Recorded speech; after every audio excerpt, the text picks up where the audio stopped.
I should say, too, that I worked with Girard. He was one of my PhD supervisors 25 years ago at Stanford. And we were always trying to pull him back into the Middle Ages somehow, since he had started there and then sort of abandoned us. So this is sort of a continuation of a conversation that started 25 years ago and has had a 25-year lapse, certainly. So for someone who has spent a great deal of his scholarly career charting the sacred, what it is, how it is created, sustained, and memorialized, René Girard has done remarkably little work on sanctity in the ecclesiastical sense, or on saints as figures of devotion, sacrifice, and transcendence. This always seems sort of puzzling to me, since so many of the Christian martyrs in particular lend themselves so well to the categories that he has by now practically institutionalized, and especially that of the sacrificial victim. In giving up their lives under mostly false accusations, such as that they are magicians or they're political saboteurs, and condemned under extrajuridical conditions, that is, with no process involved at all, these saints occupy a position very close to what Girard has identified as a sacrificial status, and what Giorgio Agamben has called bare life, that is, beings unable to be sacrificed, in a sense because they aren't worthy, and sacrificed to the God of the sovereign of that collective, yet whose death also entails no accusation of murder. Again, a reflection of their lack of humanity in a sense. So the saints seem to fit quite well into these categories. And let's start back with the Mensonge romantique romanesque. One of the striking features of this book that we're remembering today is the unique power that he attributes to the literary text to bear witness to the sort of institutionalized scapegoating that underlies myth-making, and in bearing such witness, demystifies it. This is going back to what Pier Paolo says in the introduction. Historical accounts might be able to map this process, but in Girard's account, only a gifted author can unveil the unconscious processes of mimeticism and collective violence that lie at the base of our myths of victimization, and found the notion of the sacred that follows in its wake. In his words, and I'm citing from this book, great writers apprehend intuitively and concretely through the medium of their art, the system in which they were first imprisoned.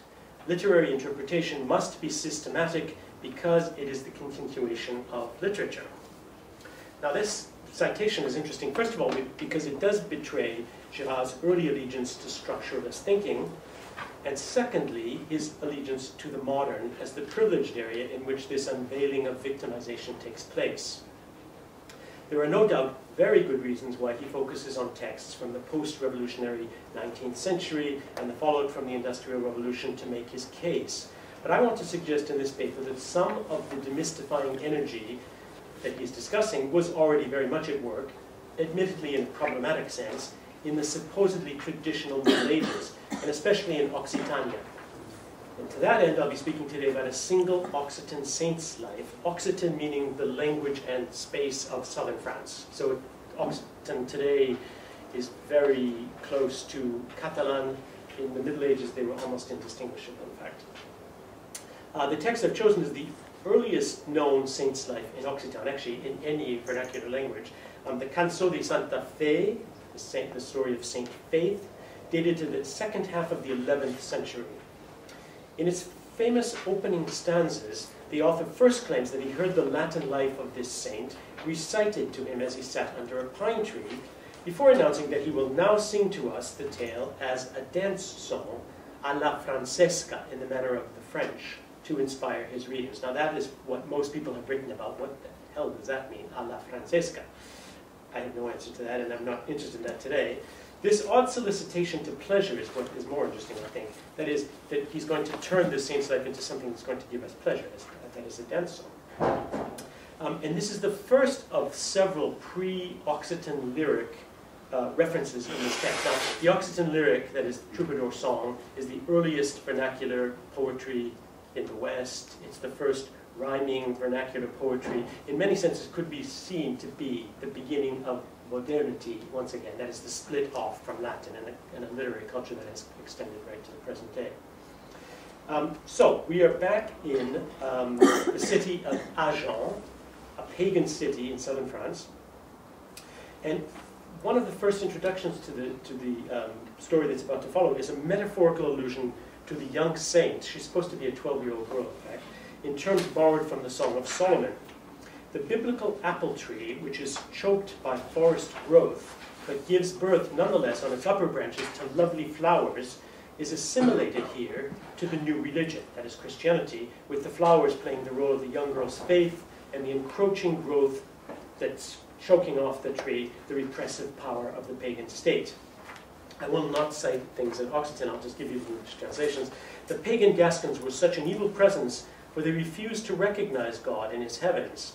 Their pressing shade similarly strangled the young plant about whom we are singing this song, and God took of that tree the sweet fruit and the good. Now the figure of this menaced young plant reaching toward heaven introduces a note of violence and self-sacrifice from the very beginning. God himself, who, quote, took that good and sweet fruit, is implicated in the sacrifice through the active role he plays in allowing for the murder of the girl and the taking of the body for himself. God does not wait passively for the offering of the saint's body, but actively takes the fruits that he sees as legitimately his.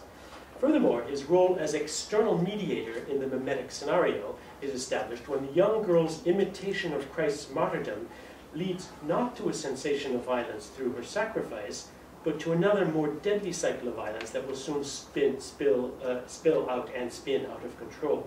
So let's look at this more closely. Faith's martyrdom is described in a very rhetorical way and as a ritualistic piece of theater. Instead of having martyrdom inflicted upon her, as one might have expected, the author of this life opts for the active voice, saying that faith, like God, took martyrdom upon herself. We learn furthermore that the world is very much honored by her death because it has a bearing on all that surrounds her, including the political realm of the state and the church. Her sacrifice seems to be required in order to ensure the integrity of God's creation. In the final lines of the stanza I just quoted, God is even addressed directly as an ally and witness to her action. O Deus tant necest mons honorats. It turns out that Faith has been divesting herself of her luxurious gold, silks, and furs, the trappings of her noble birthright, for some time, in order to give them to the poor and the lepers. We learn shortly thereafter, however, that the pagans, not at all the opposite of the Christian saint actually, do very much the same, giving up in turn their own golden rings and just tiny pieces of bread, if that is all that they can afford, to offer to their gods. The two religions emerge in this example as frères ennemis, another of the Girardian terms that I was well aware of, insufficiently differentiated and bound in a pact of ritual sacrifice and murder. All that Faith can do to distinguish herself from these self-denying pagans is to perform her ascetic practices in an even more single-minded and obsessive way. This behavior in turn further sharpens the enmity of her enemies, especially in the case of the devil. And the passages in which this dynamic between the devil, saint, and God is described bristles with mimetic energy. God needs the sacrifice of his people to be God, that much is clear from the text, but though both pagans and Christians oblige him, one does so in vain, that's repeated over and over again, that the pagans are doing it for nothing, and the other does it in exchange for favor in the case of the saint. The devil essentially imitates this primordial desire to be desired, a taste that he has acquired from God, as he works endlessly to circumvent this flow of desire and adoration and redirect it toward himself. So he emerges as very much, obviously, the frère ennemi of God. Faith emerges as the ultimate Christian, a sacrificer who is also willing to make of herself the object to be sacrificed. Her first renunciation is of her people and possessions in keeping with God's plan. And I quote, "For God's sake, she lowered herself to great poverty. She left behind the others of her land and became single-minded in her devotion as God wanted." This behavior is, of course, doubly offensive to the pagan rulers because it goes against all of their interests, material and ideological.